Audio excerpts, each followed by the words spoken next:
Good afternoon, everyone. My name is Leila Kabalan, and I'm the project coordinator for the Social Justice Project here at the Issam Fares Institute. This event is part of the project we have with the Princeton University and the Bob's Foundation. We are delighted to have Melani Cammett with us today. It's always confusing at 12 what do you say, good morning or good afternoon, so today, I guess. Professor Cammett is just started as a full professor of government at Harvard University, so mabruk. And she's going to talk to us about her her second book, Compassionate Communalism, Welfare and Sectarianism in Lebanon. Her current research focuses on the provision of welfare by public, private, and non-state actors in the Middle East. We have for our discussant, Dr. Fawaz Trabulsi. He's a visiting professor at Cames here in AUB, and he has many publications. Among his recent ones are the Social Classes and Political Power in Lebanon, and a translation by the book by Edward Said on late style. If you are live tweeting, then the hashtag for this event is WelfareLB. And if you need any information about how to access the Wi-Fi, Alex and with the camera here can help you. So without further ado, we're going to start with Professor Cammett. Great. Well, I'm delighted to be here. Thank you so much for having me. It's a real pleasure. I love being in Lebanon. I think I was probably Lebanese in another life. I love this place so much. So today I'm going to talk about my book that came out earlier, actually last year now, we're in 2015. And then I want to talk a little bit about some new projects I have going on that are coming out of or inspired by this research. Is this how I advance the slides? Okay.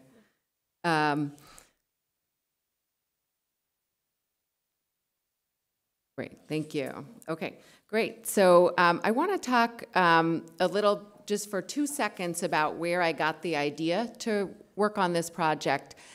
So back in March of 2003, when the United States invaded Iraq, I was reading an article in the New York Times about some healthcare clinic in a neighborhood in Baghdad that was taken over by a newly formed religious political party. And as many of you know, the health infrastructure was largely, at least officially, public in Iraq until the state began to collapse. And I thought this was a really fascinating phenomenon that these religious actors would essentially take over health facilities that were once part of the public health network. And I started thinking, you know, while much of the news was focusing on the invasion and military actions, I started thinking, well, what is life like for Iraqis living in this situation where their public welfare infrastructure is crumbling? And of course, it had been crumbling for quite some time already because of sanctions, et cetera.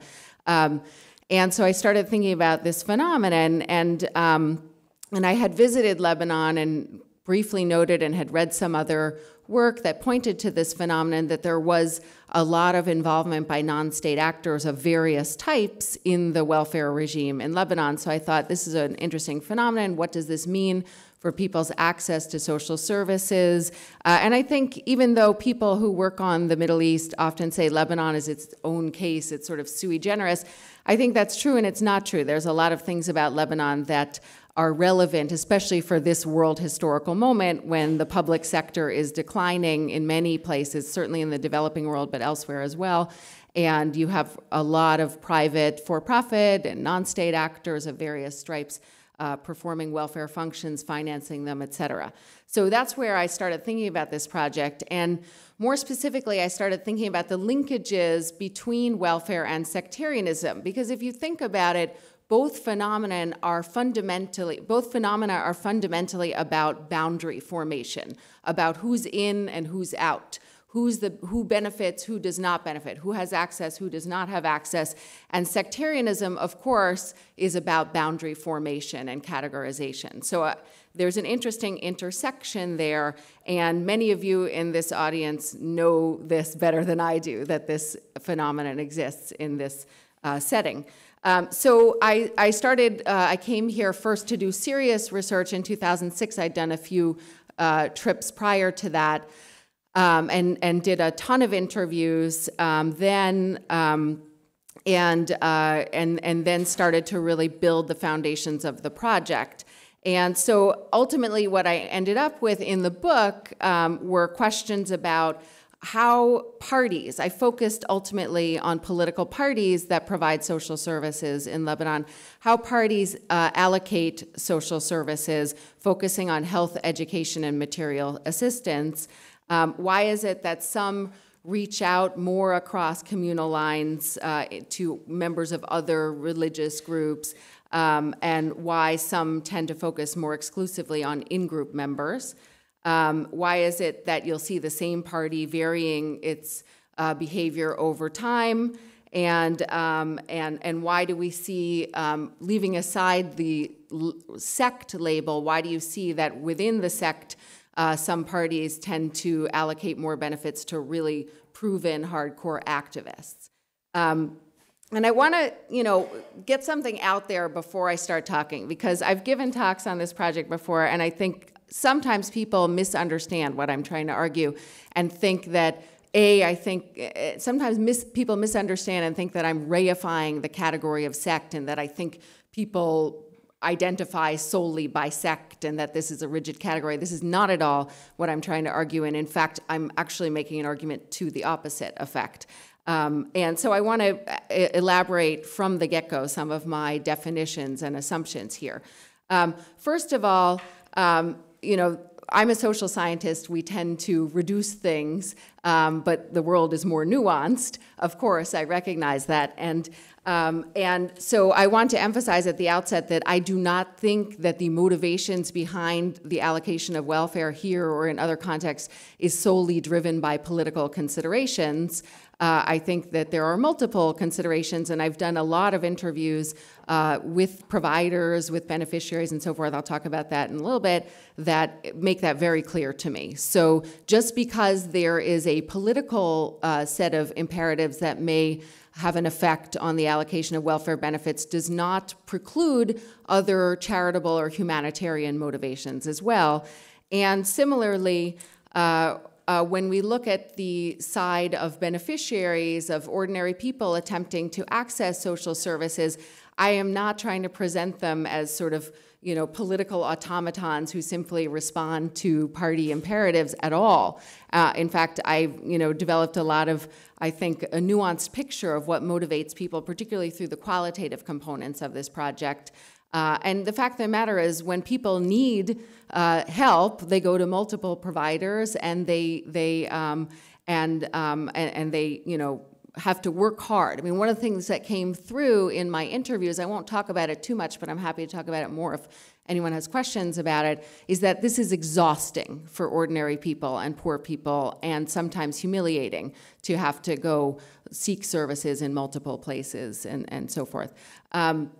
So the other thing I want to mention about the beneficiary motivations is it's also very clear to me that it's not simply a material transaction, that there's a psychological component as well, a component of security related to psychological security, because it's very stressful not to have insurance and to have to try to make ends meet when you don't have your own extensive resources. And so having regular access to services by a provider actually provides you with some peace and sense of security. And so I think there's multiple complex motivations here. I want to get that out at the get-go.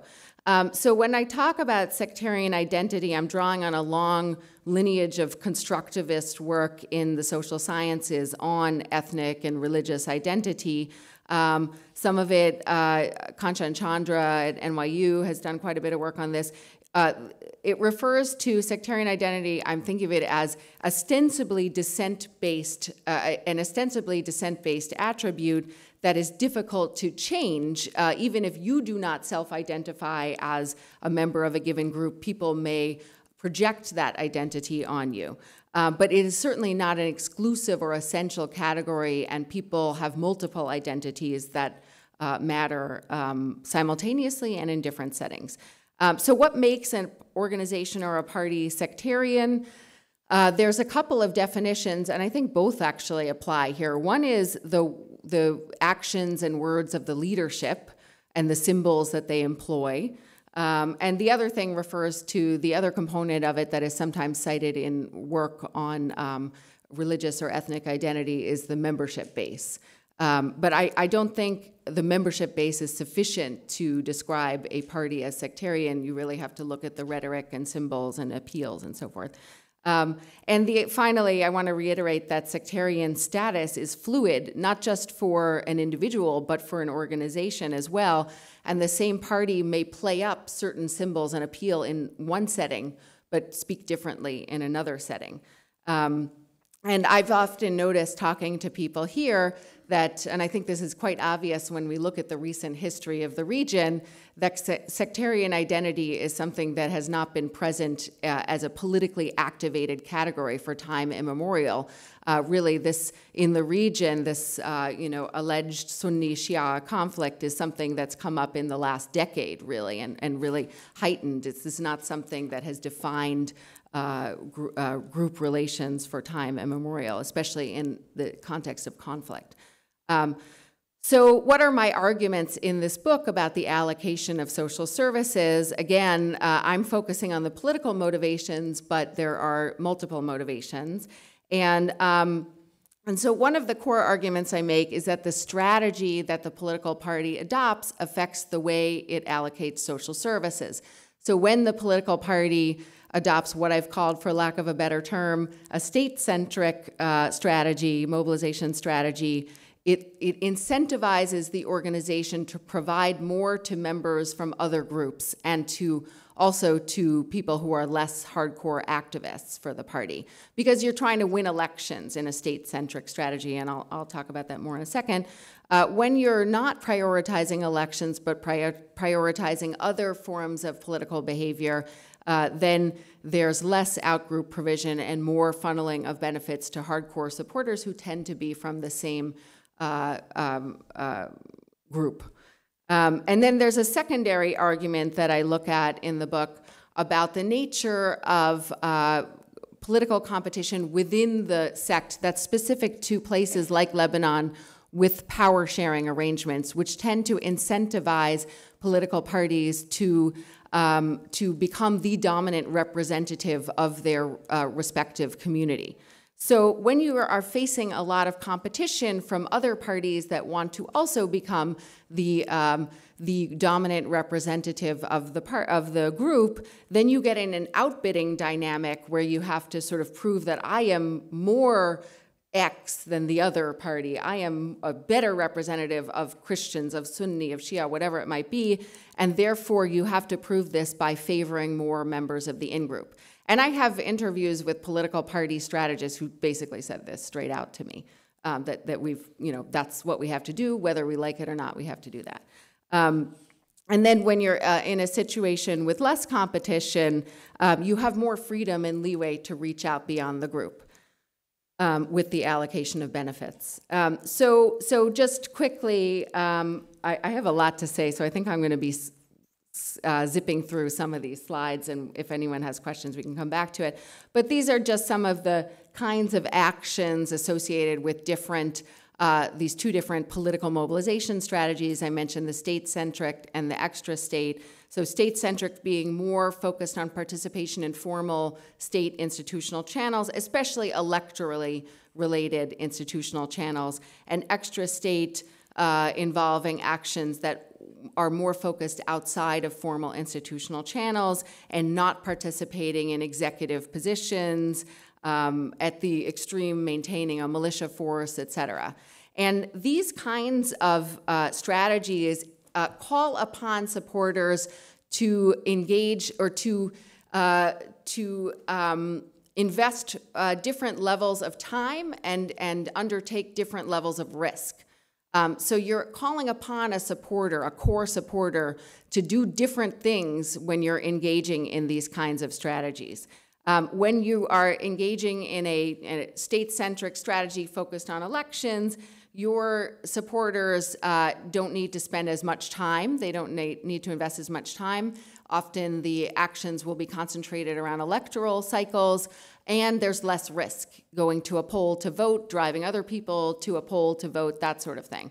But obviously, on the other extreme, on the upper right quadrant there, where you have high time investment, high risk investment, it's a different story. It's a diametrically opposite scenario. Okay, here we go. So when you combine the two factors that I talked about, the political mobilization strategy and the intrasect competition, you get different permutations of patterns of the allocation of benefits. So when you've got little competition, when you're a party that's pretty dominant and comfortable as the representative of the sect, and you're focusing more on electoral type activities, then you have the incentives to give more broadly to a broader range of people, maybe even outside of your own community. On the upper right quadrant there, again, when you're playing the extra state game and you're facing competition, then you have an incentive to really focus on your own community, and within that community, the very hardcore supporters. So I looked at different political parties in Lebanon. I should say that I actually did field work in a much larger range of institutions than just political parties, at religious charities, NGOs, et cetera, et cetera. So I didn't just go to these organizations. I went all over the place.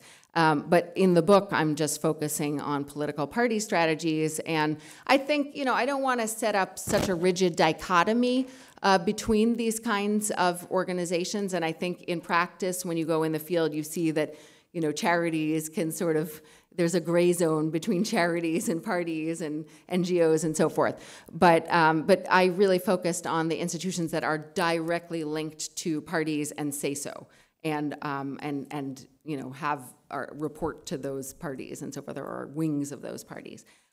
So I focused on these parties and make the claim that they, shift over time in different boxes. They play different mobilization strategies. They face different fields of competition at different historical moments.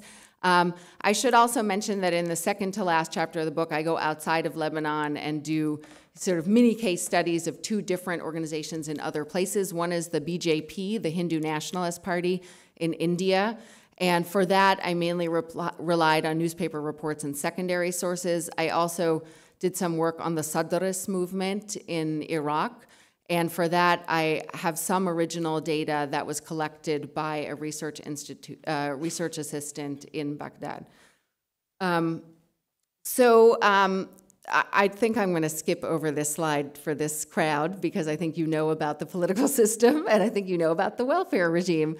But I do want to underscore that the electoral system is relevant here because it sets up formal incentives that may guide your patterns of allocation of behavior depending on the district that you're in. So as you well know, the electoral system is majoritarian, but it follows a system called joint electorates with reserved seats. So you, if I'm a Christian, as you know, I'm still voting for the Sunni and the Shia and the Druze candidate in my district. So arguably that sets up incentives to reach out across communal lines if you're playing electoral politics and if the district where you're trying to win votes has a mixed voter profile.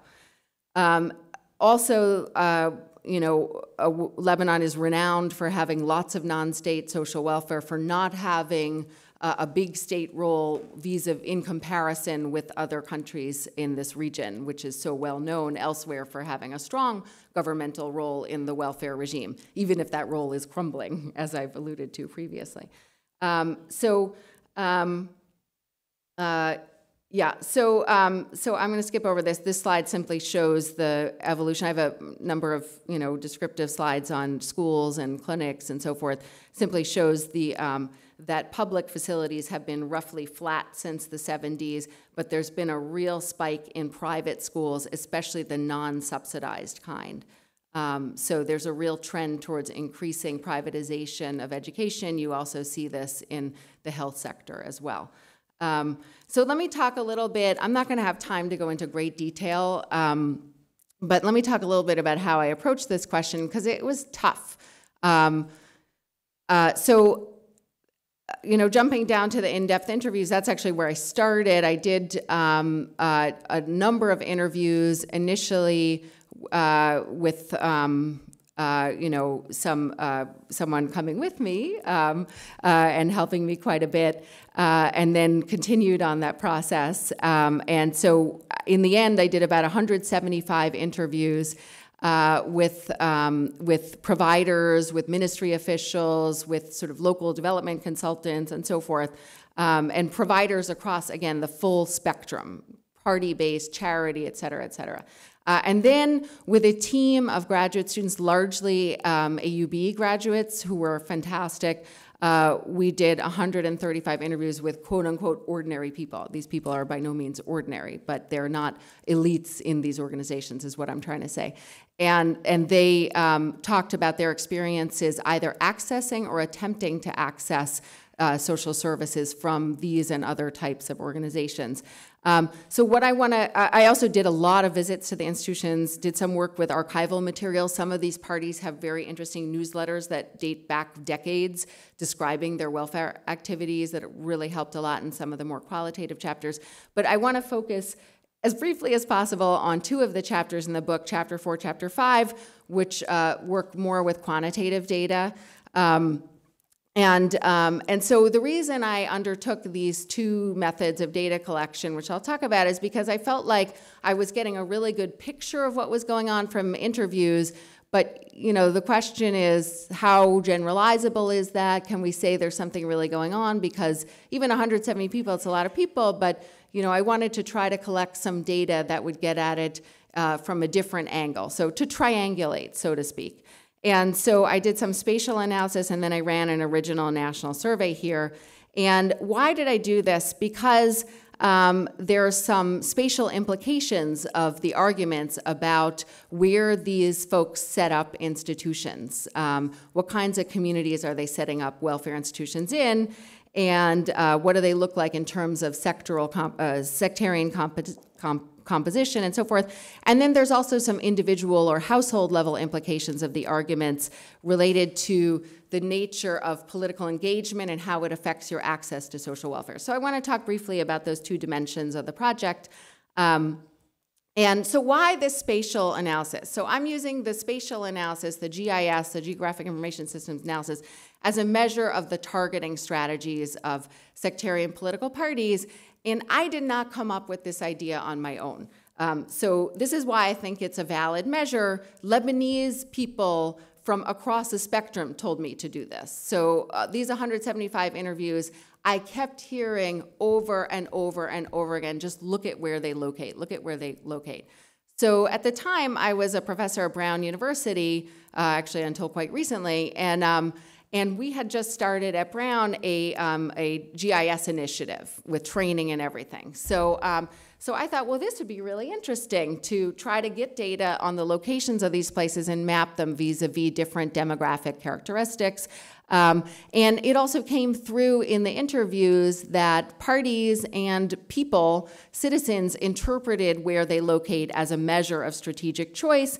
And it's also, I think, a really important measure because setting up what I've called in my work a bricks and mortar institution represents a real commitment to a place. It's not cheap.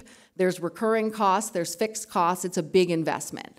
And it was, I think, needless to say, very difficult to interview political parties and say, tell me about, are you targeting people from this political party, and do you have any sectarian preferences? And again, I want to emphasize, I'm not saying that this is what drives these organizations exclusively, but it struck me that it was locally interpreted that way, and I wanted to get at that some more.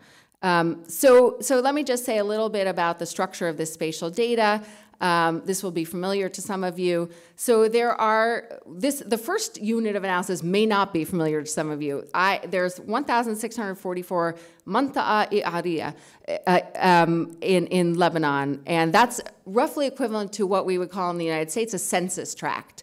And I have no idea what my census tract is in the United States, but these are more meaningful units. And so those are nested very neatly within the qazas, within the muhafazat, and within the electoral districts, which is good for me, for my purposes. Then I also got data on the sectarian identity of registered voters. As you know, the data that's collected for electoral purposes is registered voters does not necessarily correspond to where people live. In some parts, especially in Dahi, there's a mismatch between residents. So I do have data on actual residents from household surveys conducted for marketing purposes, but only for Beirut and Mount Lebanon. But that's an important place because, a lot of the population lives in those two areas, and that's where you see a lot of the mismatch as well. And then I had some data on socioeconomic status of these aggregated at the zone level. And I want to mention that these zones are meaningful to people. So it's not like the United States where a census tract has absolutely no meaning to me. So if you do an analysis and link me to my census tract, it might not mean anything politically. But here, they correspond to neighborhoods that we all know. So this is, a map of Beirut I pulled off the web, and the names of the neighborhoods are the names of the zones. And the same goes for villages and neighborhoods of other towns and cities. So just descriptively, this is a mapping of the different types of groups that I aggregated, and I focus here on several political parties. Why these political parties? Because they're the ones that have bricks and mortar institutions. It wasn't that I just felt like focusing on these. These are the ones that actually construct hospitals and schools and health centers and clinics, so that's why I focus on those in the spatial analysis. And so this figure here has the type of organization or the name of the organization on the x-axis, and then what you have on the y-axis is the percent of in-group members in the zones where the organization has bricks and mortar institutions. So what does this tell us? This tells us that there's some variation across party in the propensity to locate a welfare agency in a zone with in-group members or out-group members. And so on the far left, you have the Future movement, which actually locates in a pretty broad spread of institution, community types, that have some diversity. Then the second is Hezbollah, where there's less diversity. The least diverse here is Kata'ib. And then the ML movement has some spread. And that line that you see in the boxes, in the box plot, is the median. So on either side of that line, you see 50% of the institutions. So when the line is really high up at the top, that means that 50% of the institutions are above that line. So that tells you that, the median is quite high for a group like Hezbollah or Kata'ib.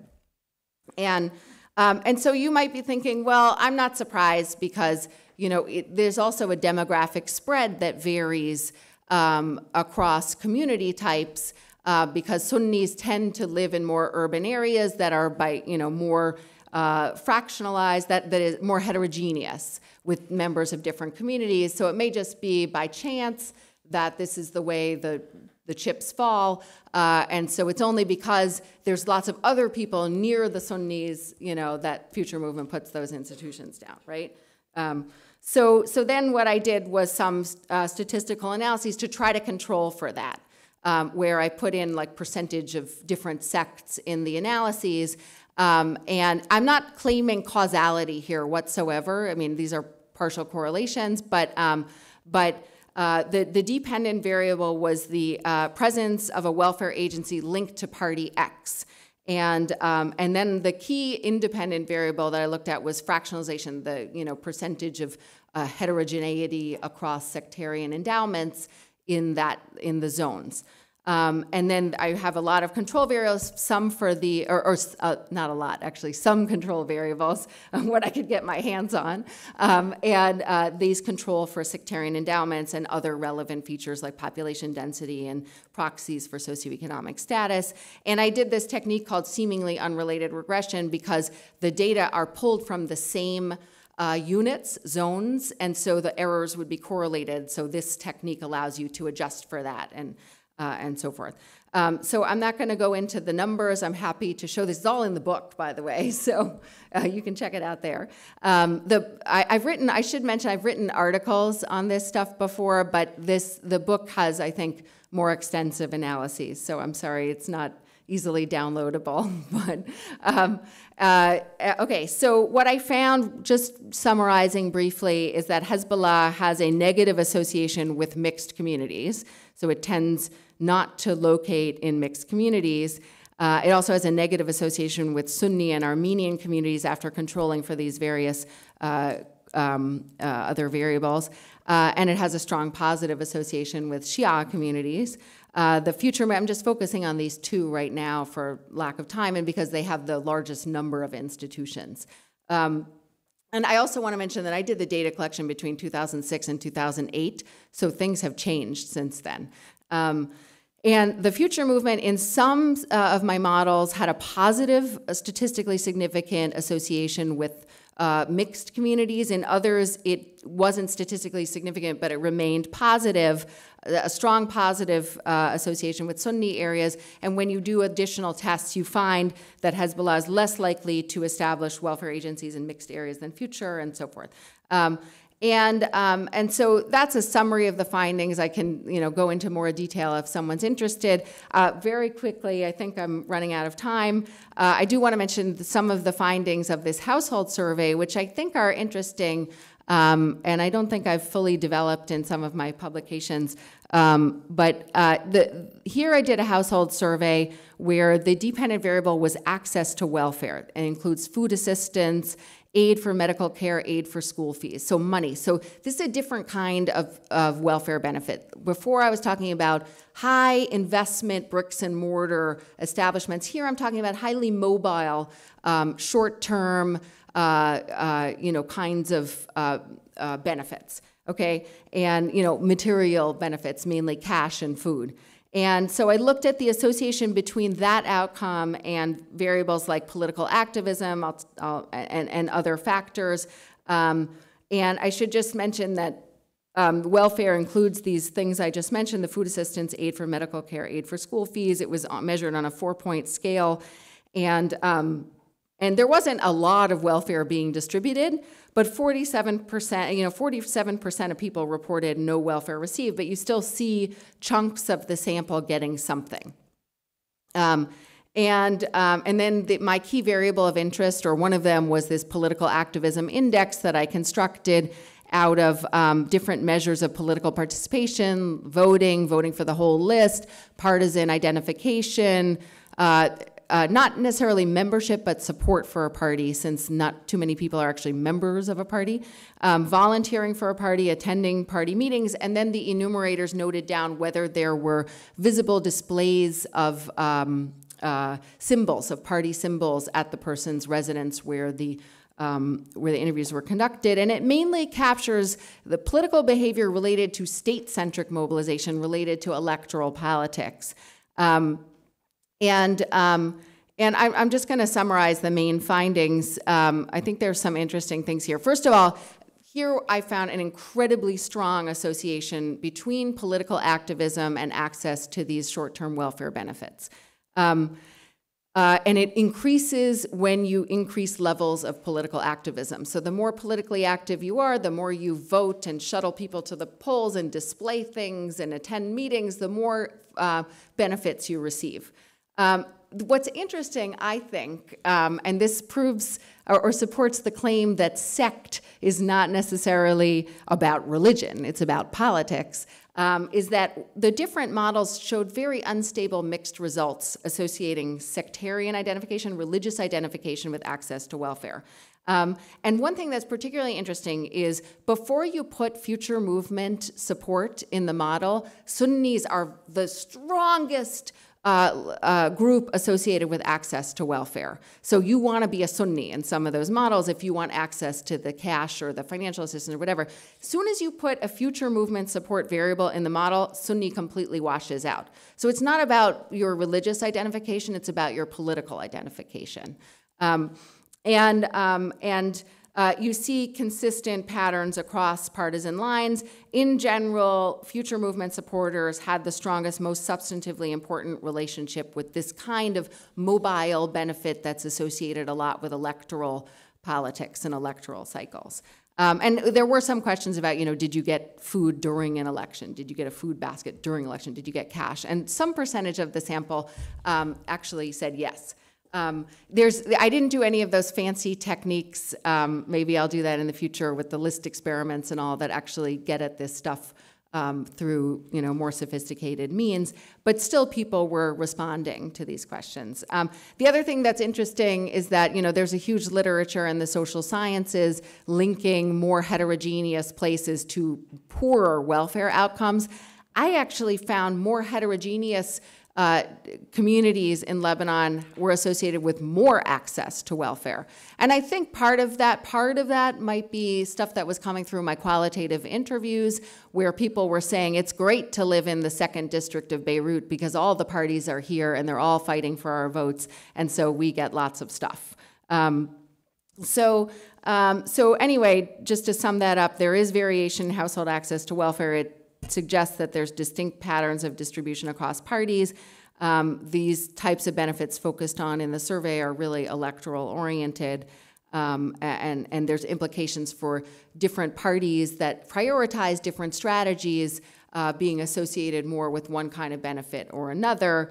And so the Future movement was one of the parties in my argument that was associated particularly, especially at this time, with state-centric mobilization. And so I saw a stronger, that's my argument about the linkage between Future movement association with these kinds of electoral type benefits. And so I want to just wrap up with a couple of things. First of all, I want to say, why should we care about this? And and if you're not Lebanese, if I'm presenting this in the United States, why might this be important to someone? Maybe it doesn't even matter to you if you're Lebanese. But I think there's some questions here about larger issues that really motivate me and actually are driving my ongoing research agenda. So the first thing is, what are the implications for intergroup relations? And there's a whole literature in political science about formal electoral system design and how it incentivizes groups to work together or not work together. Some of you might have heard of Donald Horowitz's work, where he makes the argument that when you set up electoral systems like the Lebanese electoral system, that you incentivize people to work together because, as I said before, if you're Christian, you've got to vote for the Sunnis and others in your district, so there's an incentive there. There's been work, I think some very good work by Bassel Salouh showing that this argument kind of breaks down in the Lebanese context for various reasons. But I do find some evidence for this, at least around electoral cycles, but I also think there's a perverse dynamic going on, and this brings me back to the argument about intra-sect competition. So in some power-sharing systems, you as a political party are incentivized to become the dominant representative of your respective community. And as I argued earlier, and as political party strategists told me, the incentives then compel you to target especially in-group members, to say, I am the most Christian party of all, and I'm going to serve Christians best. And I've literally had party representatives say to me, I need to out-Christianize the other parties, particularly from the Christian community where the competition is more intense. And so that actually goes against a lot of the literature on, competition and access to welfare, where supposedly more competition makes, providers want to give more. Well, actually, when you have this kind of political system, it might make them want to give more, but to only circumscribe components of the electorate. The second thing is non-state welfare and national fragmentation. Now, I haven't done rigorous tests of this. I have not done a survey at this point that tests whether getting your welfare from one of these types of providers changes your mentality. And I don't know if such a survey is possible, and I don't know if I'd buy the results, because I think people are smart and they're not manipulated completely at all. But I will say that having gone through to tons and tons of schools and asked them to share their history curricula with me, I did find not all of them would, in fact, almost none of them would actually give me the documents they used to teach Lebanese history. But in the interviews, it became clear that there are different accounts of Lebanese history going on in different school systems. And so arguably, and there's been a lot of very good Lebanese scholars writing about this, and I cite them in the book, arguably this is a problem for national integration if you're getting different historiographies of the same place with different accounts of blame and so forth. And this came through very clearly in some of the qualitative work.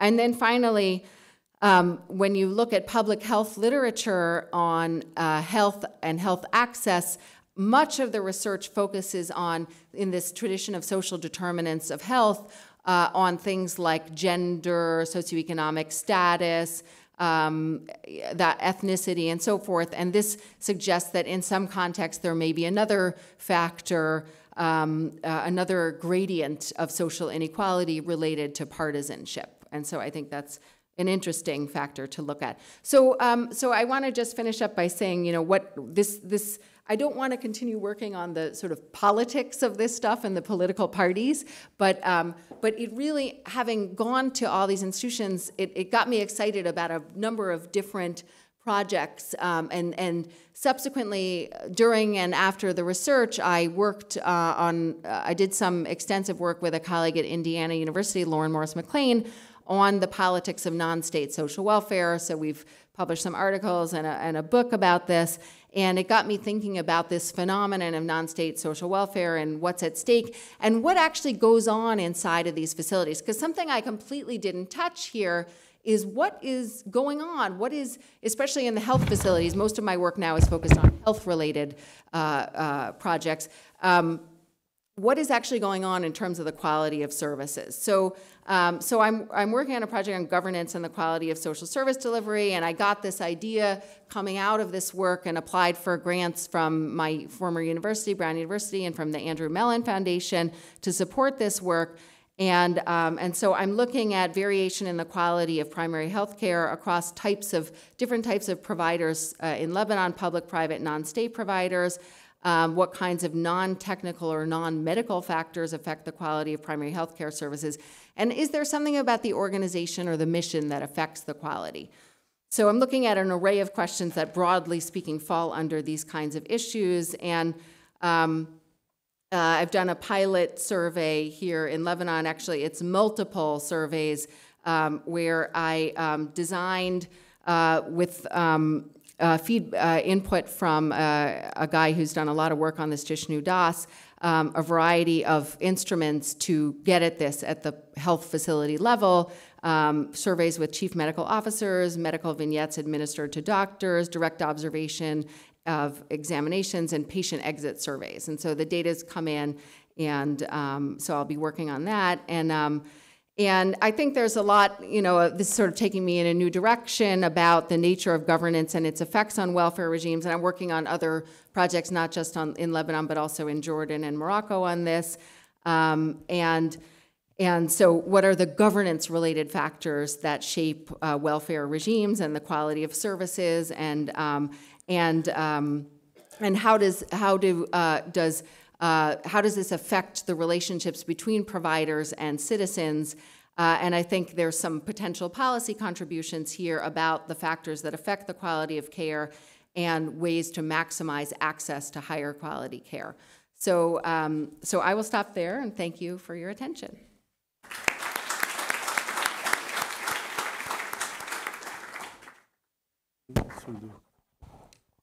Thank you, Melanie. I think for our social science students and especially political science, this is a very lively, dynamic illustration of what the use of statistics, interviews, fieldwork, data collection, surveys does in political science.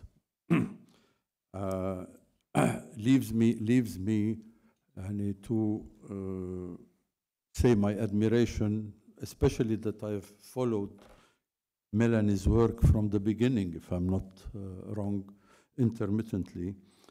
I think the presentation is enough in itself just to leave me any time and scope for some observations and inspiration and critique. First, I must say that in Lebanon, so that we don't forget, identity politics is not only institutionalized, it's obligatory. You live your whole life in identity politics. In that sense, it's not chosen. Your personal status, you marry, you die, etc., which is rarely mentioned when we talk exclusively about politics. That's one thing to start with. I followed with great interest the question of in-group, out-group distribution of welfare.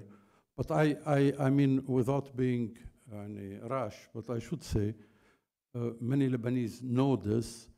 And the other thing, this is the exception that proves the rule. And of course, I think Melani made the point very clearly that the main beneficiaries of the welfare services were the activists, the supporters, the militants of the parties themselves. Now, the curious thing that I had in mind while reading the book was that nobody has computed, this is not Melani's fault, but nobody has computed how much is spent in those, in this welfare, in this non-state, called non-state welfare projects compared to what is spent by the Lebanese state, since we can only talk about state. It just occurred to me that Melani has made a very interesting comparison. It seems the Lebanese state pays more for social welfare than the Scandinavian states. Mm-hmm.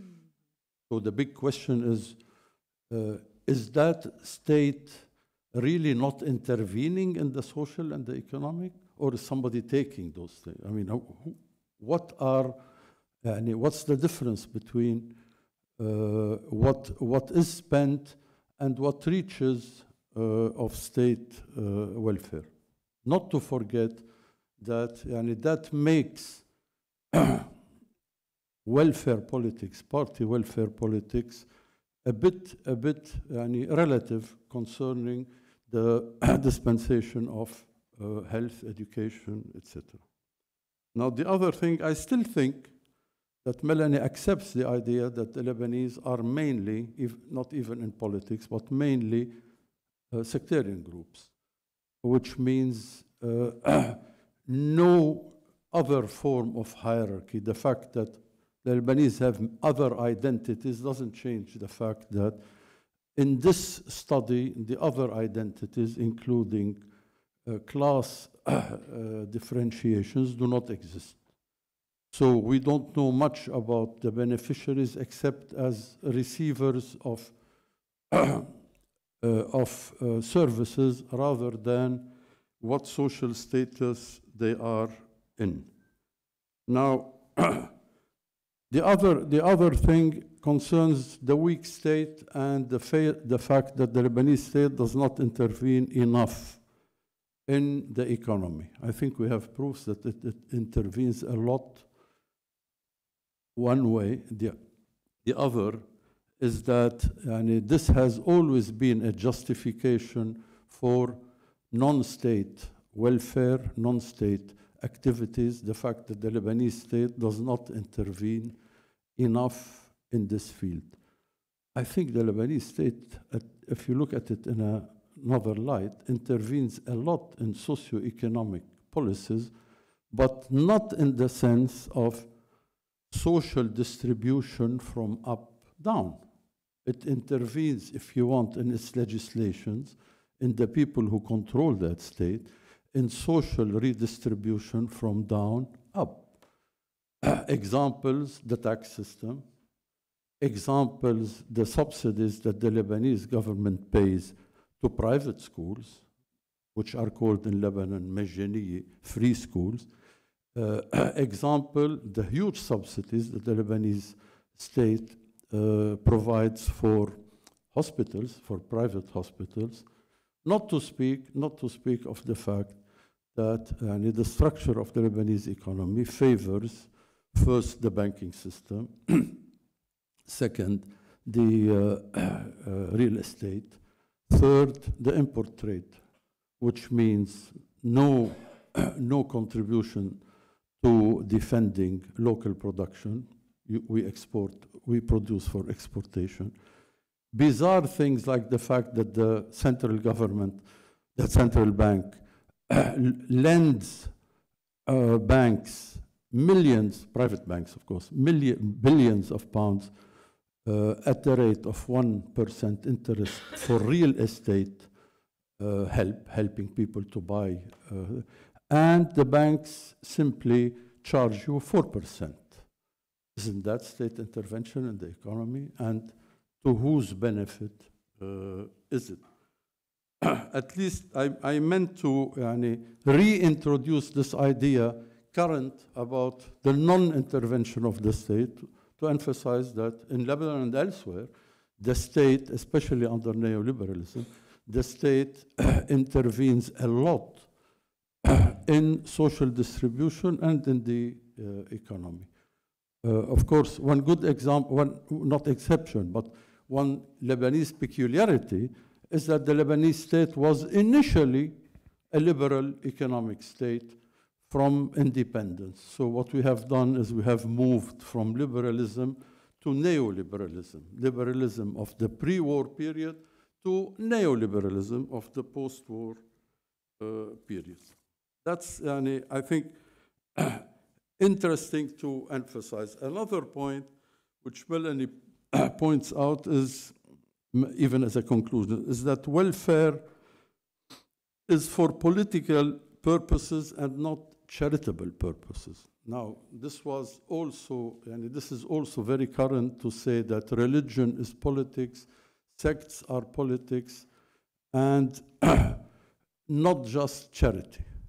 I wish to question this in that sense, that first in Lebanon there's always been a very close relationship between charity and the liberal economy. When the state has no real role in downward social distribution, what is left was for sects, charitable associations, to provide something for the poor. Actually, the very good example is that what Melani mentioned. The state provides money for the poor, does not provide, for example, better regional development. And it's obvious that there is a plan financed by the World Bank in which the Lebanese government is supposed to provide a few millions to Lebanese who register in the state as if they're poor. And you go and say, I am poor, and you give proofs, and you get some help for education, some help for health care, and some cash, and we don't know how long this will last. And here, poverty is based territorially rather than socially also.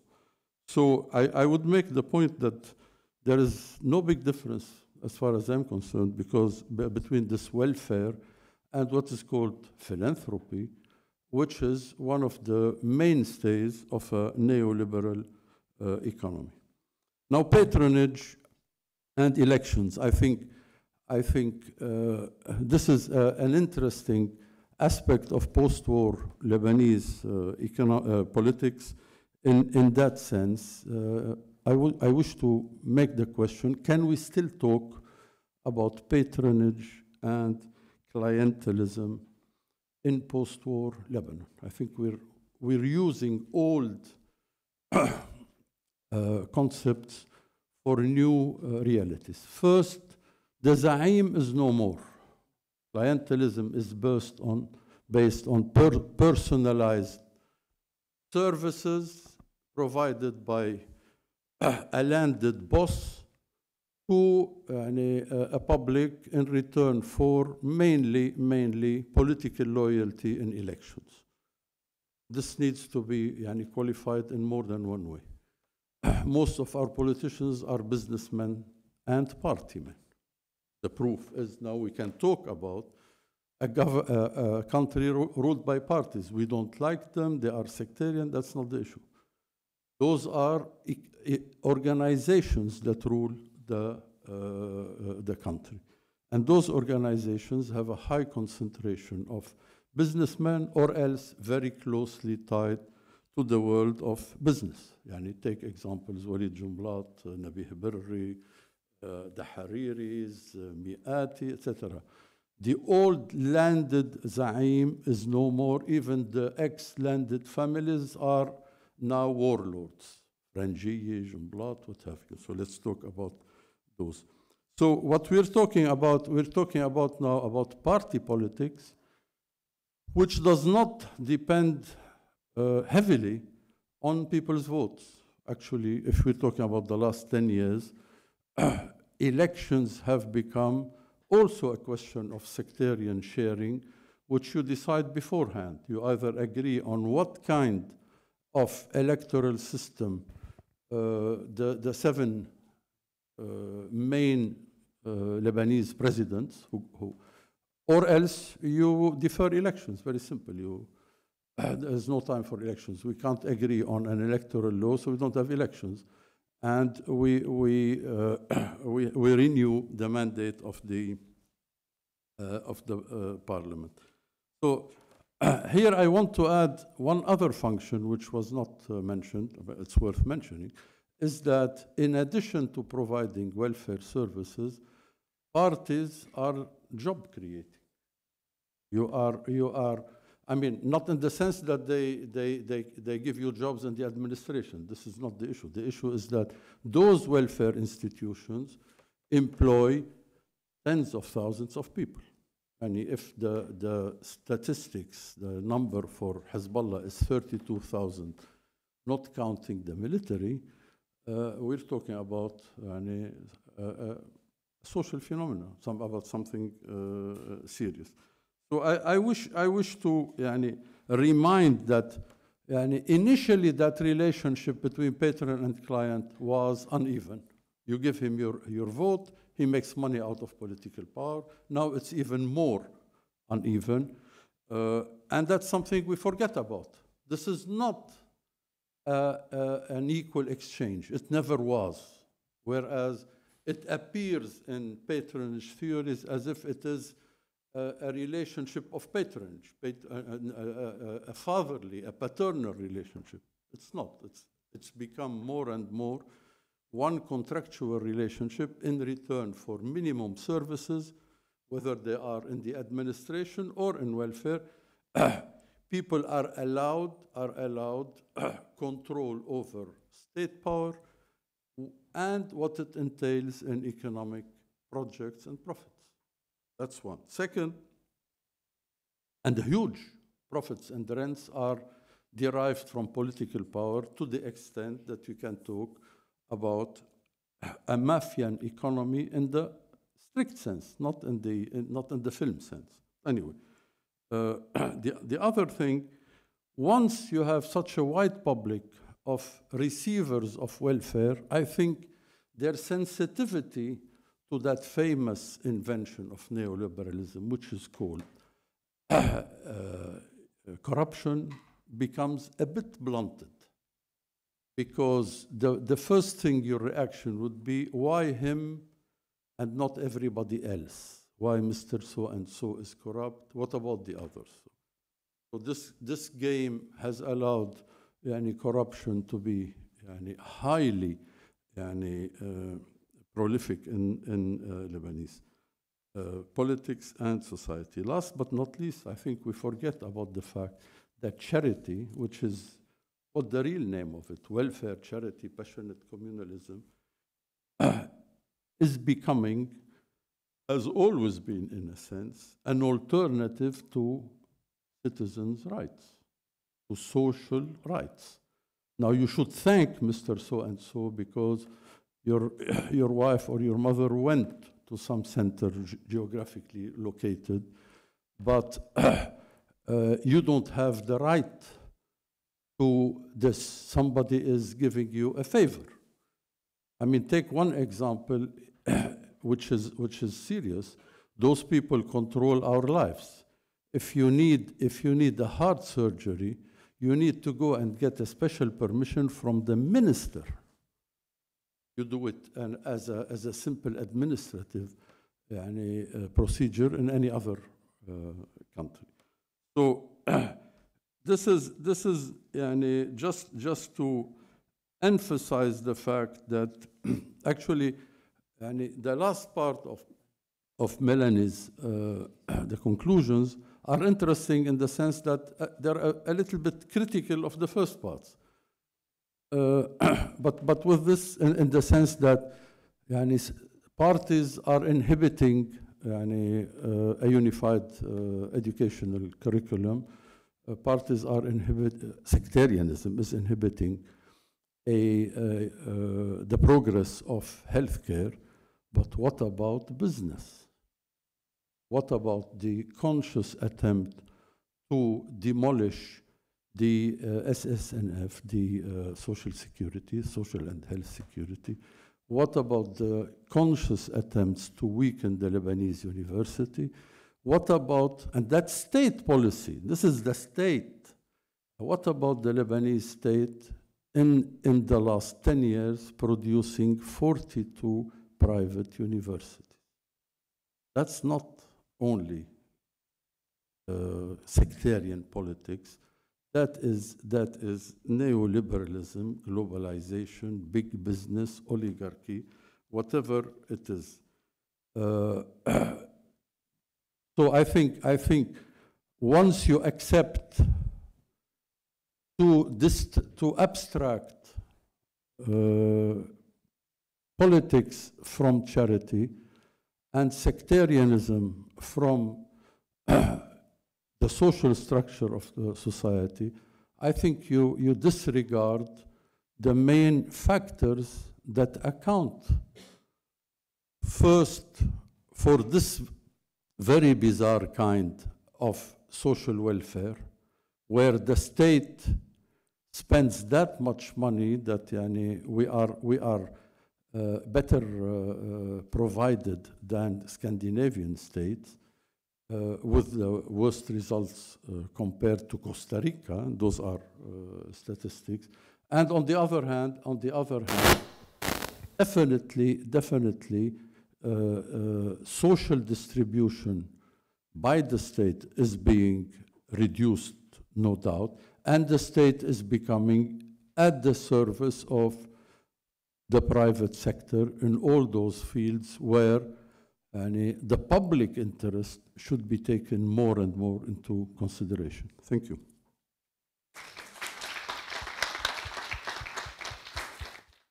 Thank you very much for both speakers. We're going to open up the floor for questions. Also, the book, Compassionate Communism, is being sold outside here if anyone is interested in getting a copy. So we'll start.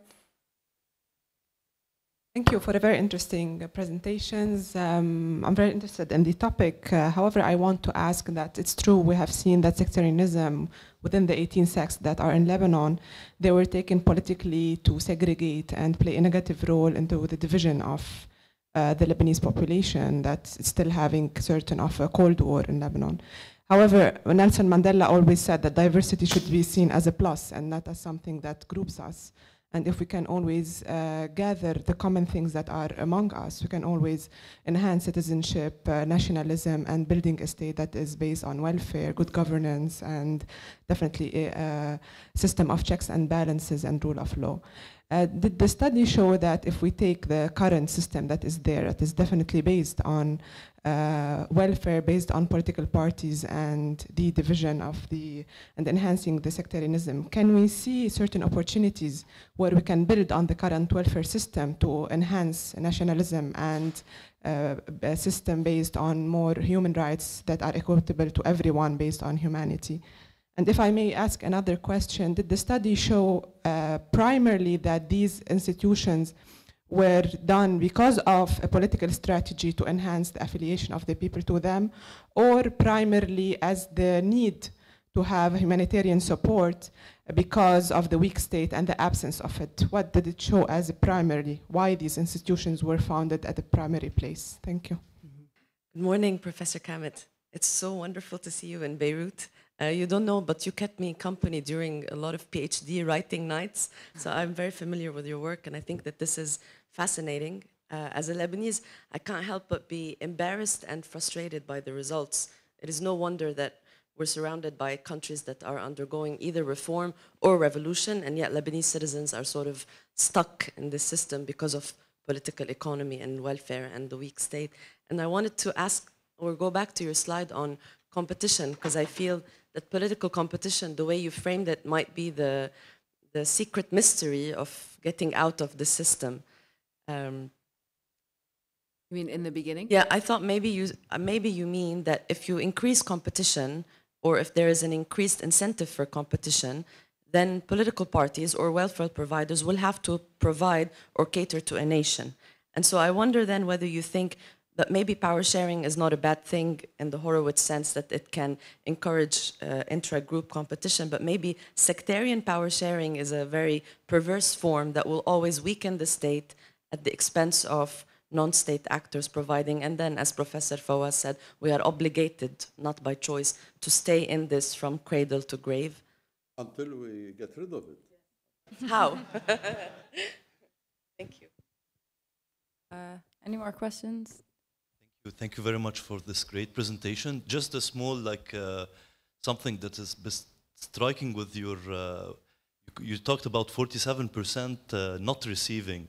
And this is the exact number of non-voting. Like the participation rate in Lebanon is 53%. Oh yeah. Yeah. So. Connection. Yeah, just. Should look more at that. Yeah, maybe. More on the Horowitz thesis about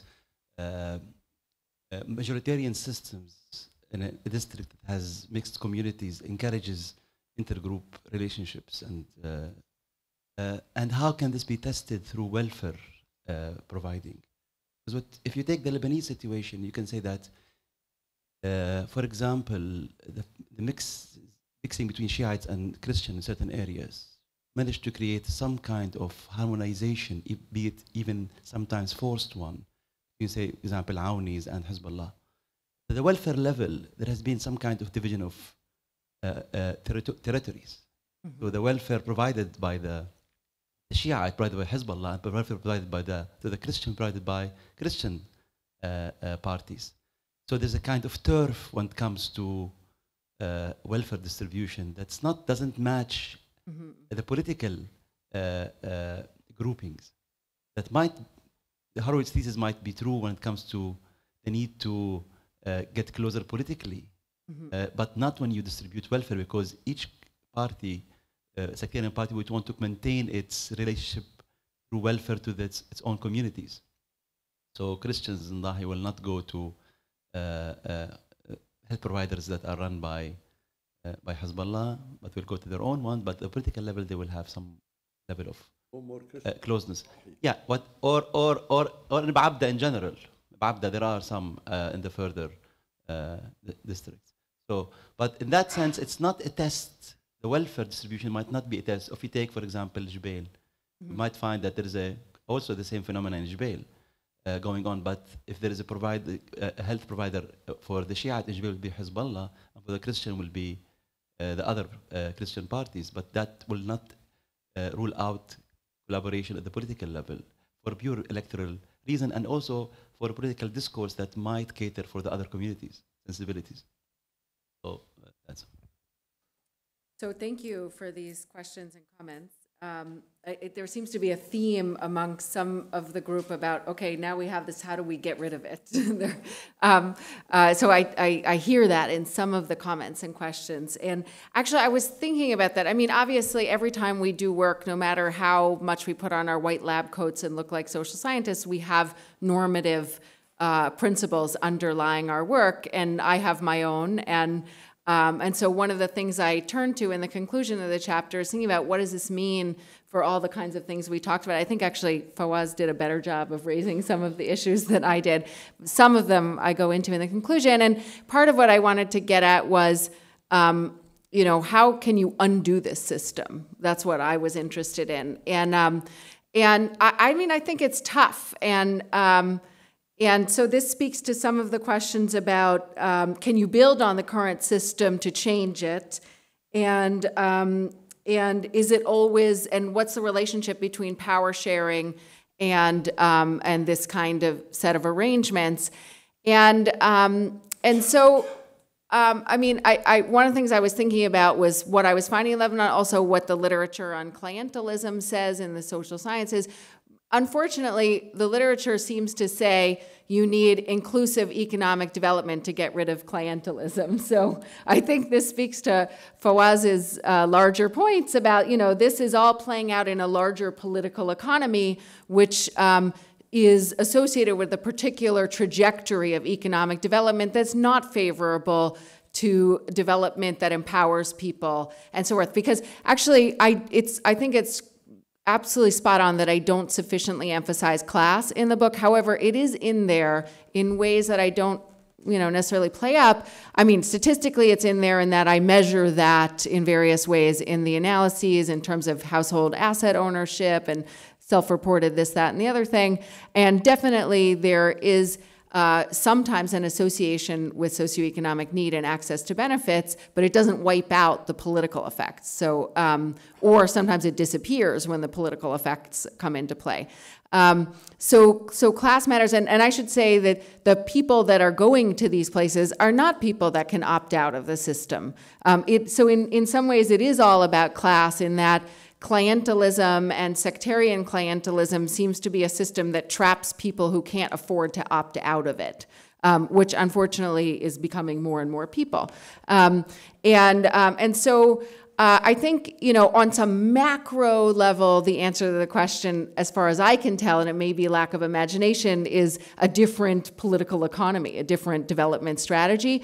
But there are sort of micro level things that I've noticed. And this may relate more to the question of quality of care, but there's certain practices that the Ministry of Public Health has established in cooperation with these non-state providers, given the situation, that have improved access to care, that have improved the quality of care. So there's sort of micro-level changes there that I think are happening at the margins, and maybe it's the situation where you have 1,001 sort of micro-level changes that all eventually aggregate up. I don't know. But so that's the way I see it. In terms of the power sharing, I think it's paradoxical because, on some level, competition is supposed to be associated with, groups trying to cater to you more. And then I presented that paradox at the end about, well, if it incentivizes you to serve your own, then it isn't really incentivizing broader. But there's a larger issue here related to changing the system. And that is what power sharing does to governance. And I think it's pretty clear from stuff that I've done, but much more from broader literature on power sharing, that power sharing is very good at stopping people from killing each other and silencing the guns, but really bad at promoting good governance. Because it basically enables groups to carve out a piece of the state and have veto power and block real reform and change of a more fundamental nature. And I think Lebanon is a pretty good example of that. Things happen, you know better than I do, that policy changes occur, but not necessarily in the direction that you might want them to go, or not necessarily at the pace that you might want them to go. And this is not a unique property to Lebanon. It's shown pretty clearly in a lot of work that power sharing systems have that effect. And I think this is a great point about can you really look at welfare here? Can you really look at the effects of majoritarian systems played out in welfare? Because it may be that they're just all serving their own. There's a division of labor. They cooperate at the macro political level, but nothing really changes on the ground. I mean, I think there's a lot of truth to that. And I think that these groups generally serve their own, and generally not just their own, as I've tried to emphasize in the empirical analysis, but a particular subset of their own.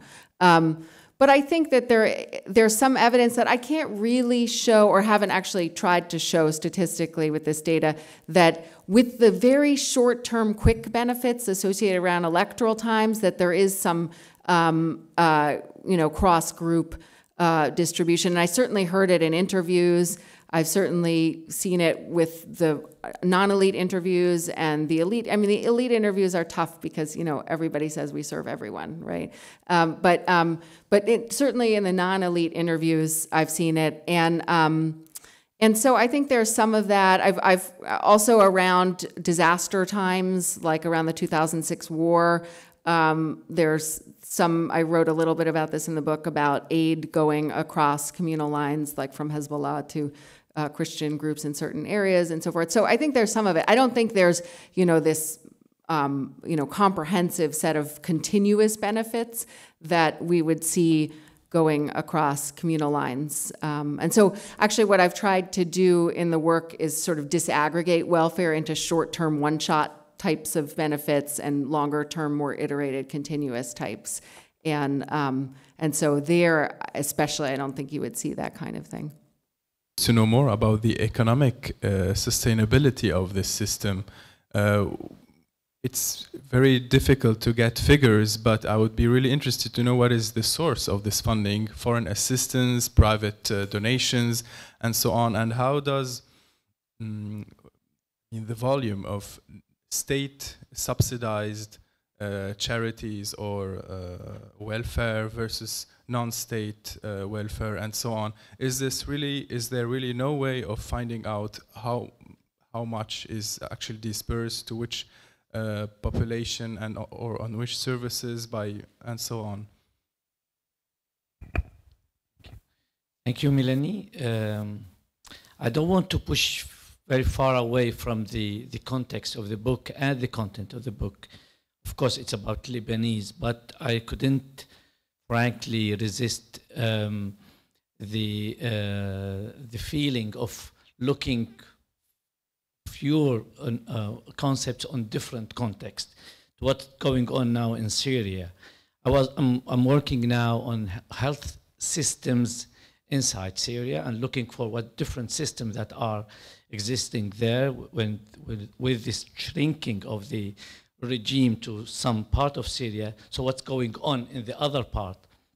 So start looking for what's going on in Daesh territories on providing health system for others, and just looking with the lens, through the lens of your book and concepts, to see how non-state provider doing that and to see what can they do. And actually what they are doing now is they use the same public spaces that are for the regime, and moreover with the same sometimes health providers that are that were working for the regime before, and now, I mean, doing that for Daesh, and moreover building sort of referral system to link some part of Syria. For example, they refer cases from Deir ez-Zor to Mosul to get tertiary care there.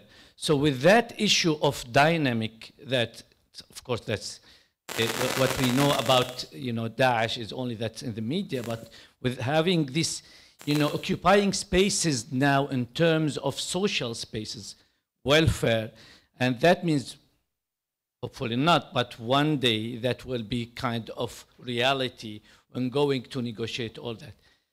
It's more a comment than a question, but how you see that, how we can expand this notion to different contexts, or to look for that in the future, to how to look for that in a different way. Thank you.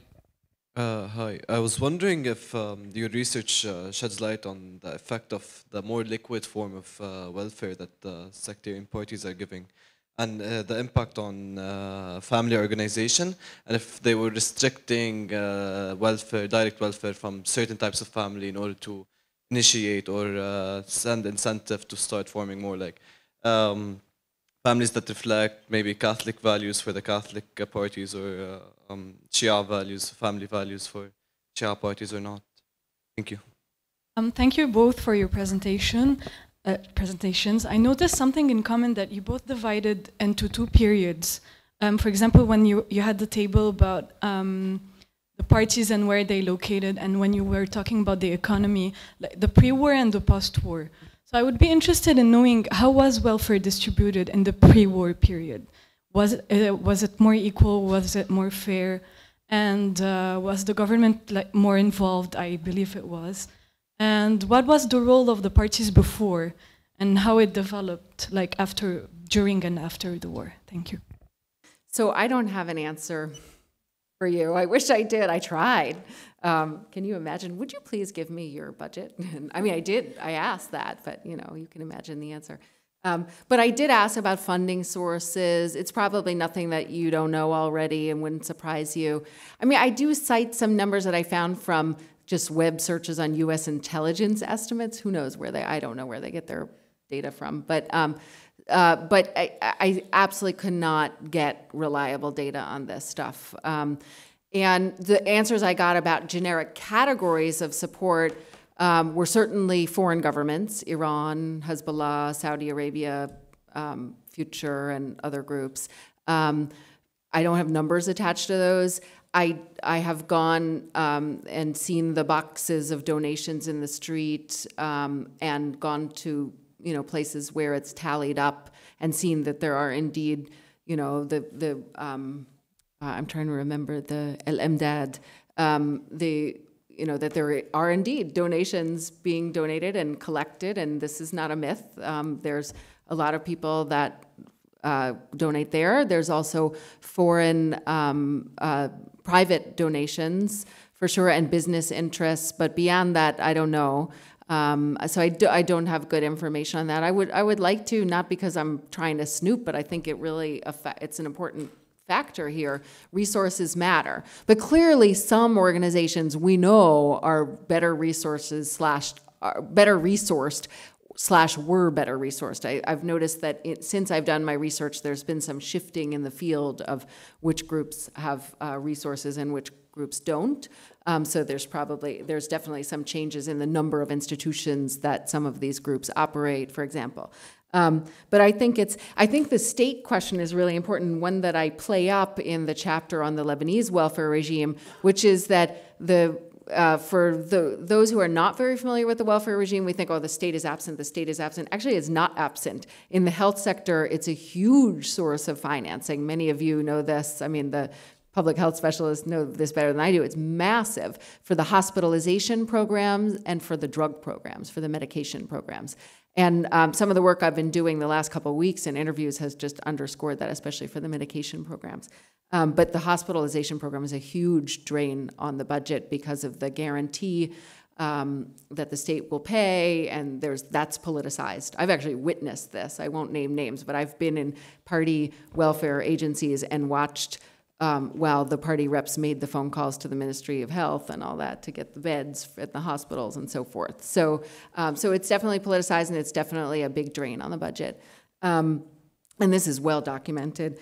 I think the points you made about Syria are fascinating and sad, and I don't know what to say. I'd love to read more of your work on this. I think it's vitally important because, the coverage that we get in the United States is, there's sort of macro coverage on humanitarian crises, but it's very rare that you get a picture of what people are actually doing to get by and how they are able to meet their needs, whether it's healthcare or food or something else. So I think this is really important to understand, and it's just fascinating to me that there's actually a referral system implemented across national boundaries, so to speak. Bain Qausain. So I think that question about the effects on recipients of receiving this, I mean, you had a more pointed question about values. I think it's a really interesting question. I actually have 2 papers I'm working on with 2 different collaborators. We actually haven't started it yet, but we're planning it out now that address this question. Not necessarily the exact question you're getting at about values, but maybe we should put some variable questions in there on the survey about that, that try to get at the effects of receiving your welfare. I mean, the survey I did is really a correlational analysis, so you can't really disentangle the direction of causality, but we're looking at various ways that you can get at that more effectively. And the periodization question, I think, is really important. And actually, I learned a lot from my teacher here on this and cited you tremendously on this. I have a chapter in that chapter on the welfare regime where I talk about the periodization of welfare.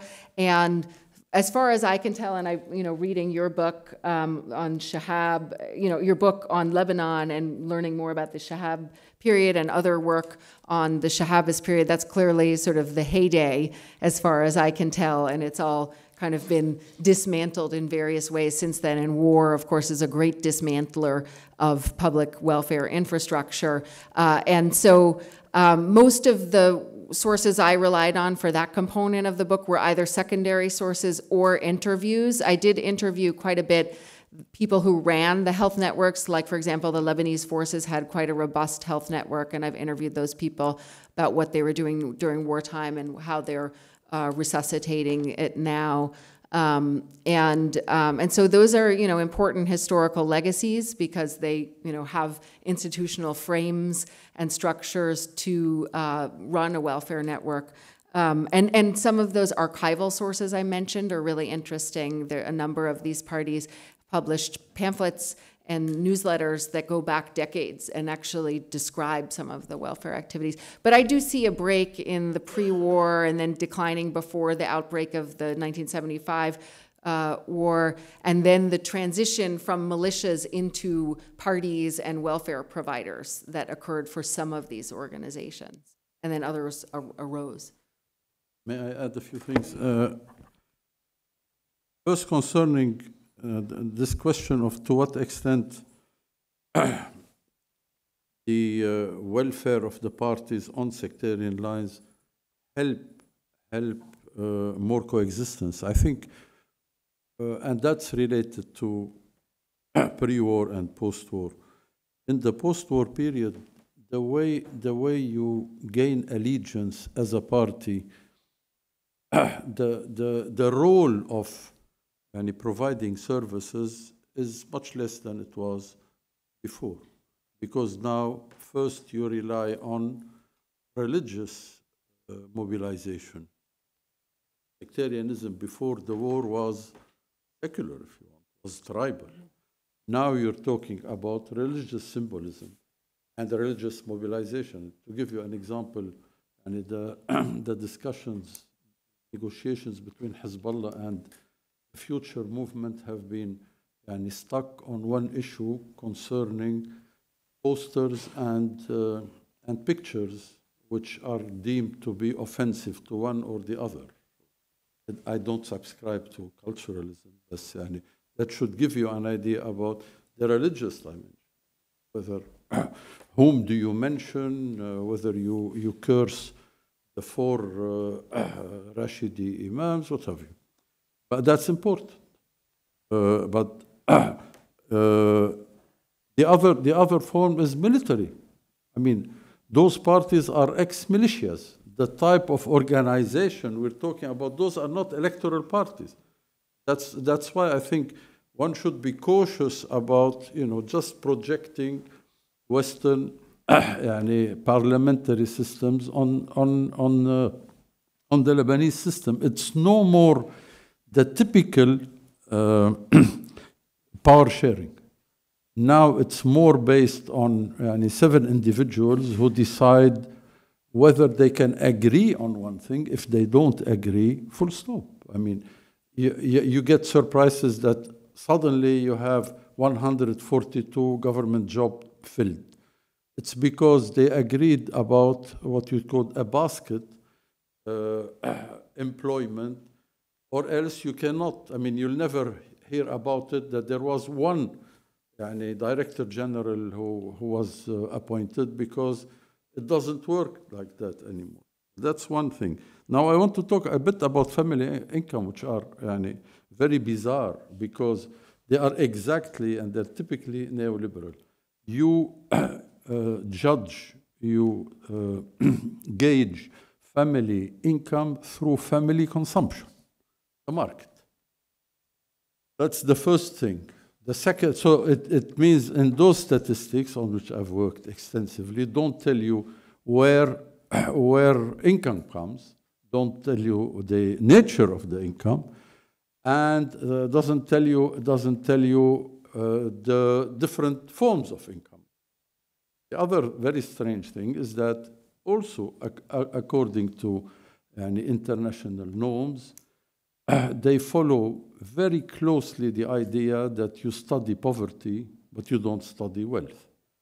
This is why in those, the highest category of income or of spending is $40,000 per year, which is a beginning, which is a lecturer at AUB. Whereas those nasty Swiss bankers produce alone now a yearly study about wealth, global wealth. The global wealth report for 2012 gave in Lebanon 8,900 Lebanese owning 48% of the total private wealth in the country. You won't find this in United Nations, UNDP, ESQA, World Bank statistics. We should thank our Swiss colleagues, since we are the Switzerland are of the East, they are the Lebanon of the West, that at least there is somebody who still thinks about, of course, they're the same people as what Oxfam has just done concerning also private wealth. So now, pre-war, post-war is a very interesting question. I think we can safely say that parties, sectarian parties, had very, very little, if anything, concerning welfare services. First, because their role in Lebanese life, I'm talking about pre-war, not the war. So what we have is a product of the war, to start with, and an expansion of this product through what I still think is philanthropy and neoliberalism. So the other thing has to do with sectarianism, which I mentioned before. Sectarianism had a very small dose of religious difference, religious mobilization, the role of the clergy in politics. Now sectarianism is loaded with religious, with piety, whatever you want to call it. That's one very obvious thing. The other was mentioned by Melani. At least you had something called development, and you have that phase in Lebanon's history in which, under the leadership of a military man, and in an area that was mainly development-led, you had attempts to deal with social problems by social measures. You had the Green Plan concerning agriculture. You have some protection for the industry. You had a central bank to regulate the anarchic capitalist and financial development. You have the social security. You have statistics about revenue, the revenue of the different sectors of income. All this actually has been simply worn out before the war and collapsed during the war. So a lot of what we're talking about is the product of the war, and those parties are the strength of those parties are the product of the war. The Hezbollah did not exist. Mr. Hariri and his party did not exist. The Nabih Berri did not exist, at least as a party, without the war. Amal movement. The Lebanese forces are a product of the war. The only party that neither did the Awnis exist. And by the way, very strangely enough, the Awnis do not carry on social and welfare services. They're the last comers. I don't think they have much money. they're more private sector oriented, but the only party which you can mention would be the Kataib party. And I know very little, at least to my knowledge, of real welfare and social services of the party. There were a few, but that party was interested in, this is a word of trade unions, parliamentary work, and I'll insist on the fact that the politics had a lot to do with getting people elected, whichever way we think of the. Now the role of clientelism, if this is the term we want to use, in political life is reduced because parliamentary life itself is very much reduced. We are ruled by the executive, and the executive is who controls the government. Not the president is no more. The parliament, the importance of the parliament is who is in charge of government. And once you cannot agree to create a government of based on majority and minority, you simply practically paralyze both government and both the executive and the legislative, and the president, who has lost almost all of his prerogatives. Since there is no agreement on producing a president, there is no president. So, the logic of clientelism, patronage, has to do, to my mind, with the pre-war period when it was efficient. It's very much reduced now. Thank you very much for everyone who joined us, and don't forget there's copies of the book outside, and maybe Dr. Melani can also sign it for you. Thank you. Thank you, Habib. I have my sign.